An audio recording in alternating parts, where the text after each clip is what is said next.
We pick up where we last left off, with us standing here in Lumbridge, about to start the Thieving Guild quests, so I can get access to their store so I can buy lockpicks, rather than rely on the RNG of getting it as a drop from a mob or an impling. So we're going to quickly start the Buyers and Sellers quest. And this first quest is actually just a tutorial into the thieving skill, so it can be completed very quickly, because after we steal this chalice, that is the Buyers and Sellers quest complete. Some basic rewards, but it allows us to continue on with the Thieves Guild questline. So, time for the mini quest from Tiny Acorns, which requires us stealing a toy dragon from this stall, but first we're going to need to distract this dwarf, which was rather easily done. So that is the mini quest done as well, and the rewards are just some more unlocks for the Thieving Guild. Unfortunately, not yet the store to buy the lockpicks. That comes after we complete the Lost Her Marbles mini quest, and I've just to pickpocket a handful of these NPCs so that I can get some of these flame fragment drops. And now that we have all of the flame fragments, we return back to the Guildmaster for the final time, and that is the final Thieving Guild quest complete. The rewards for this quest are actually quite significant. The improved loot from pickpocketing NPCs, that will be very handy and I'll explain why later, as well as access to Dodgy Derek's Dirty Deal store. This is where we're finally going to be able to get our lockpicks so we can continue on with the Heroes Guild quest. And reaching level 45 thieving is a bonus as well. But these are what I've been after, so I'll buy the two of them. So where we last left off with this quest, we were tasked to try steal some candlesticks, which involves us infiltrating someone's house to steal them first. And after we trick this bloke here to letting us into the house, we are now able to try open the treasure room door to get into the chest for the candlesticks. And I'm really hoping that the 2 pick locks that I have are going to be sufficient for this. First try. And so we now have the candlesticks. And just out of curiosity, I'm going to drop both the lockpicks, then try open this door, just to assure that I did need lockpicks.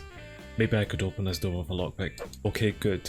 That wasn't all just a big waste of my time then. But we return back to Sexy with the candlesticks, and we're finally rewarded with the Master Thief's Armband. So, we now have the Entranian Firebird Feather, as well as a cooked lava eel, and also the Master Thief's Armband. That should be all of the items we require to complete the Heroes Guild quest. So after speaking to Akatitties one more time, that is the Heroes quest complete. We got nearly 30,000 XP over 12 different skills, and access to the Heroes Guild. Well, let's use all these lamps and see what type of levels we get. And that's a few levels actually. A strength level, constitution, ranged, and a herbler one, and we are now combat level of 65. But we are now getting ridiculously close to getting this item, so let's keep pushing on. And our next destination is here in Rellekka, to start the Fremennik Trials quest. So I've been tasked to go around and speak to all of the different council members and try convince them to let me join their clan, which of course means that I'm going to need to do a lot of menial tasks first. And our first task sees us trying to outdrink this beard here, which doesn't really go well. So it's off to Sears village for us to find a low alcohol alternative. So now that we have our alcohol, it's straight back to Rellekka. Well, right after we give this council worker a beer. So when we try to replace the keg of beer with this low alcohol keg, Manny gets angry with us. So we need a distraction so we can swap the kegs. So just for good measure, we'll light this strange object that the council worker gave us, and then we will place it inside his pipe. So now that we have a distraction, we should be able to use our low alcohol keg on the keg of beer, so we can now challenge him again to the drink off, which this time goes much better. So next we speak to the huntsman to get his vote, and he wants us to locate and kill a Dragon Spirit. And here the cheery chap is. Well, that was a nice easy fight, so we'll go back to the huntsman, and that's another easy vote. Baldy here has our next trial, which requires me trying to solve this rather devious maze. Well, that was tough. Pierre the Seer is our next vote, and similar to Baldy, we've been given a puzzle to solve, which was equally as difficult to do. The merchant is our next target, and he just simply wants a rare flower. This has one small favour written all over it. Yep, definitely. So here's the lowdown. I need to give this kid 5,000 gold so he can give me a note. I then give the note to the barkeep, who will give me a legendary cocktail. I then give the cocktail to this alcoholic, who gives me a champion's token in return. which I then give to this guy, and he gave me a warrior's contract, which I give to the seer for a weather forecast, which I then give to Baldy for a map of a fishing spot, and I then give the map to this fisherman, and he gives me this unusual fish in return. And then give the bowstring to the huntsman so that I can get a map to some hunting grounds, to then give to the chief so he gives me some tax documents. I then give the tax documents to this person who will give me some shoes in return. I give the shoes to Olaf the Bard who will give me a poem in return, and nearing the end I give the poem to the sailor who will give me the flowers, and finally we return to Sigmund, give him the flowers and receive our vote. And after all of that, there's just one thing that I would like to say to the people of Rellekka. You can all go. But we return back to the Bard, and now we try to convince him to give us a vote. Those boots clearly not good enough for him. And he has tasked me to create and play a liar in the long haul, which once again means I get to go do some more menial tasks. So we'll cut some pieces of branch from this swaying tree, and then we'll craft them into an unstrung lyre. And I'm supposed to be able to get some golden wool from Lally here, but this little muppet has already stolen some of the wool, and I'm pretty sure there's going to be another task involved for me to get it from him. Well, he gave me a pet rock actually, and I'm supposed to give that to Lally, but of course he doesn't want the rock. However, he does want me to get him an onion, a potato and a cabbage. So for reasons, we're just going to throw the rock into Lally's stew, as well as the other ingredients, and we are finally given the golden fleece in return. Well, we now use the golden fleece on a spinning wheel, and we turn it into some golden wool, and then we can attach it to our lyre. Our next step is to enchant our lyre, which we need one very particular item to do so, and that, of course, is one raw shark that we got several episodes ago from doing our temple trekking quests. I did say things are soon going to start slotting into place. There is a method to all of the madness that we have been through. We give an offering to this strange altar, and the ghosty girl gives us our enchanted lyre, and the final step is coming into the long hall and playing the lyre. And we are now one of the world's greatest bards. Just don't listen to him. So now, just one more vote, and I'm not really looking forward to this one. And for this one, we try get the vote from Thorvald the warrior, and we are tasked to kill this guy at least 3 times. So I switched over to legacy mode to make this a little bit easier, but I understand after every death he gets a bit stronger. And I'm hoping I have enough supplies to survive at least all 3 fights. But this is why I thought it was important to at least get my melee combat skills a bit higher before attempting this. So we are on the last phase, and so far so bad, I'm not actually hitting him back for some reason. On second thoughts, I should be absolutely fine down here. I have plenty of food, and we do seem to be doing at least some damage to him. How do you even pronounce his name? Is it Koschei? Koschei? Oh well, he's dead anyway, or not. He is hitting me a lot harder in this phase, and I'm doing very, very little damage back to him. And he's actually just reduced all of my prayers as well.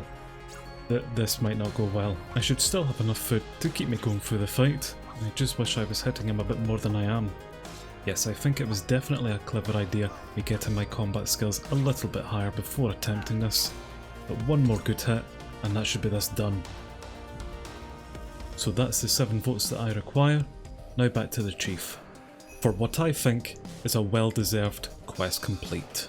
We got a lot of different experience and a lot of different skills, as well as our Fremanic name, a blade, and we're now able to wear Fremanic helmets and armour. But most importantly, we are now able to access Miscellania and Etceteria. And I'm now going to be called Tonkal.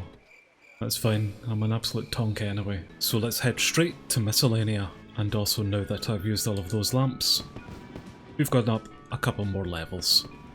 And we've reached a total level of 1200 actually. But we are here on Miscellanea to speak to King Vargas. But before we can enter the throne room, this guard here has stopped us and states that only a hero can enter the room. Which, now that we've completed a Heroes Guild quest, that is definitely us. And after we do speak to Yeti Boy, we get to start the quest, Throne of Miscellania. And in order for me to become the new ruler of Miscellania, I just need to negotiate a peace treaty with Etceteria, and I also need to get either the prince or the princess to marry me. Nice and simple. Although this is definitely more my type. Well, I may as well head over to Etceteria and start these peace treaties. Hold on a minute. I don't know if that counts. Just to be safe. Listen, I was too busy killing rabbits and I've completely forgot what I was here for. But can I just say before we do start anything, your castle's absolute dog. Now, what is it you want? Oh yes, I've been sent here to negotiate a peace treaty. Your castle's really nice, by the way, and totally doesn't smell of horseshit. Well, she essentially told me to piss off, so I'm heading back to Yeti Boy to let him know the good news. And he sent me back to apologise. I'm sorry for saying your castle was both dog and horseshit. Well, that seems to have done the trick. I now have a peace treaty, so I'm returning back to the king, and unfortunately, because of his big hands, he can't hold a pen to sign the treaty. Although I've got something equally as big for you to hold. So we speak to the blacksmith Derek with 2 hours, and he'll be able to make us a pen. So 1 giant pen later, we give it to the king, and that is the treaty then signed. So now we have peace with etc. Just pleasing the people and getting someone to marry me next. Right, you, marry me. I'll let you play with my sword. Right, apparently offering my sword wasn't enough for her. So you, give me some flowers. 15 gold! Right, I've changed my mind. You, marry me instead. Ugh, take your damn flowers. She wants a bloody bow now. This is your fault. Here, take your damn bow. Is this really for you? Well, it can be. For 15 gold pieces. Well, that's our relationship as high as it's ever going to be, so now to get the ring. Right, take the damn ring, let's get this over and done with. And yay, we're married. Right, now what? Now I get to help out with some rather menial chores. That sounds fun, although I do enjoy a good rake.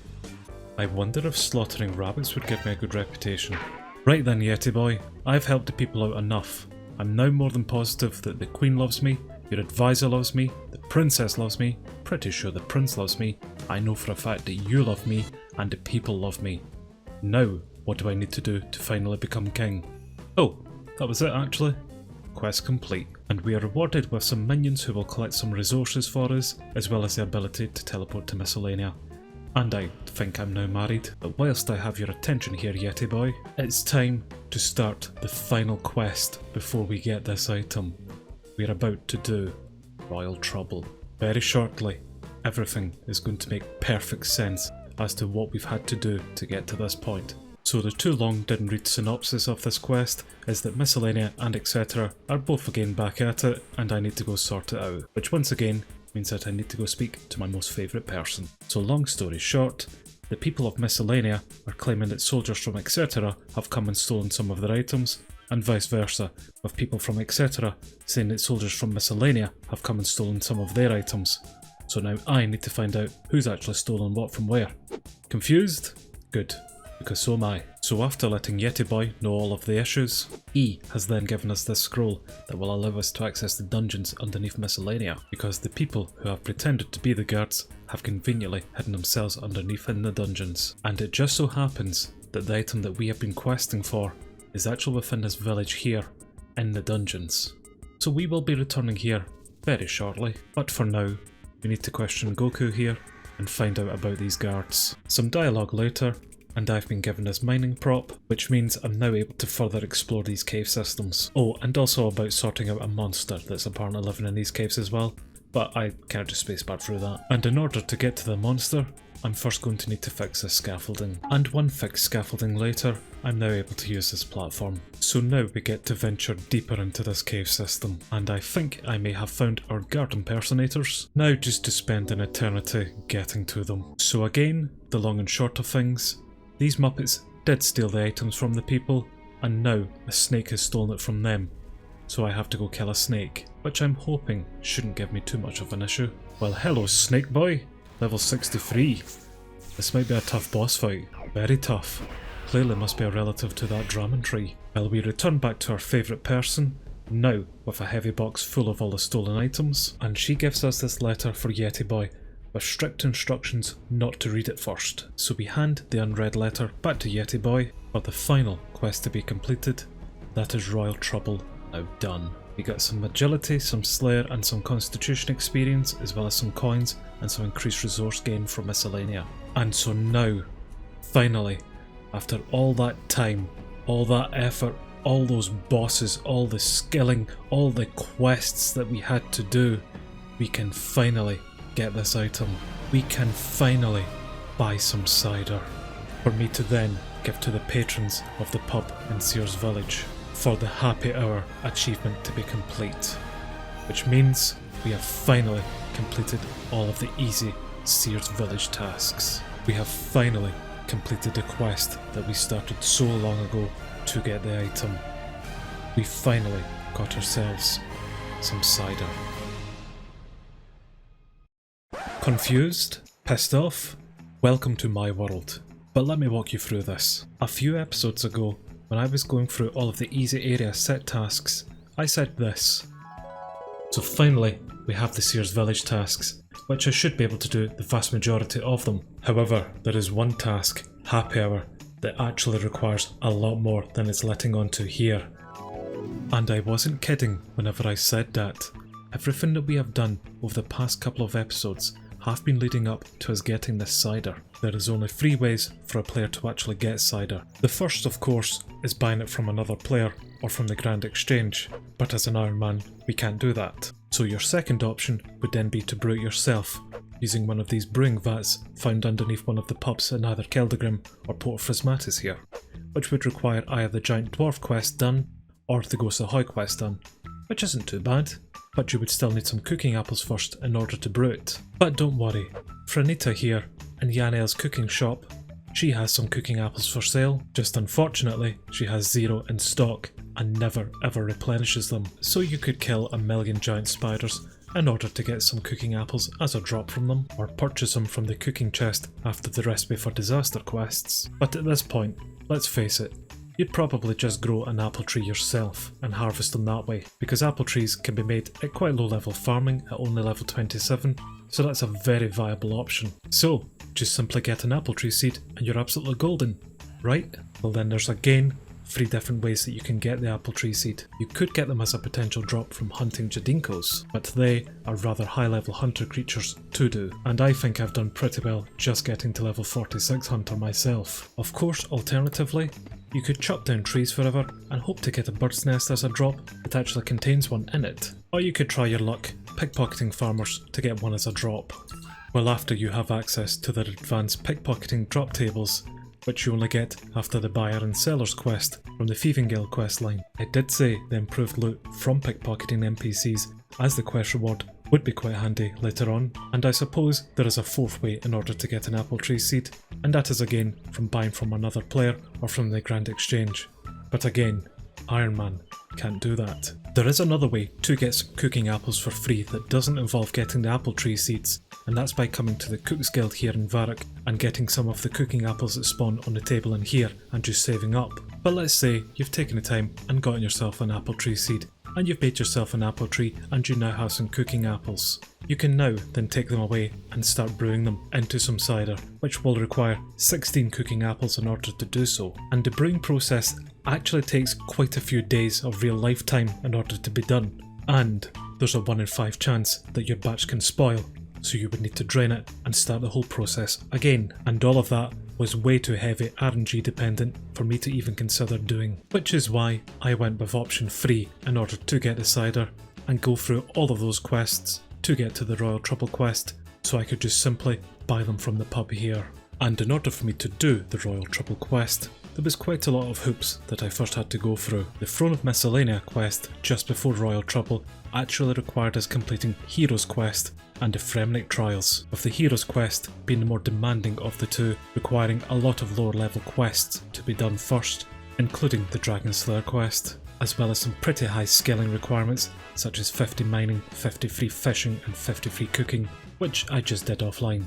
The Fremennik Trials quest wasn't just as bad as Heroes quest, but we did require a raw shark in order to complete that, and to fish some sharks up would require 76 in fishing, or as a potential drop from a boss or a high level mob. The lowest enemy that I've seen that drops a raw shark are the Slayer monster Mogres, which would require level 32 Slayer in order to kill. But again, not wanting to rely on an RNG drop, I instead chose to do the temple trekking minigame to get the sharks this way, which of course then did require me doing a lot of the different vampire quests, but I did get quite a lot of experience from that in both combat and agility, so they were worth it just for that. And of course, having a higher combat level was very helpful for some of the quests that did have some combat involved, such as Dragon Slayer, so doing any quests that did give me some combat XP was definitely required as well. The final requirement for Royal Trouble was getting level 40 in Slayer, which we did by doing the Hunt for Surrock mini quest and killing Bork daily for big chunks of Slayer XP. But with all that being said and done, we did finally achieve our item and we got ourselves some cider so we could complete the Sears easy village tasks. And yes, I really do want to stress easy tasks. But we can now speak to a seer and we can finally get the Sears village area task reward. So, you tell me, was all of that worth it?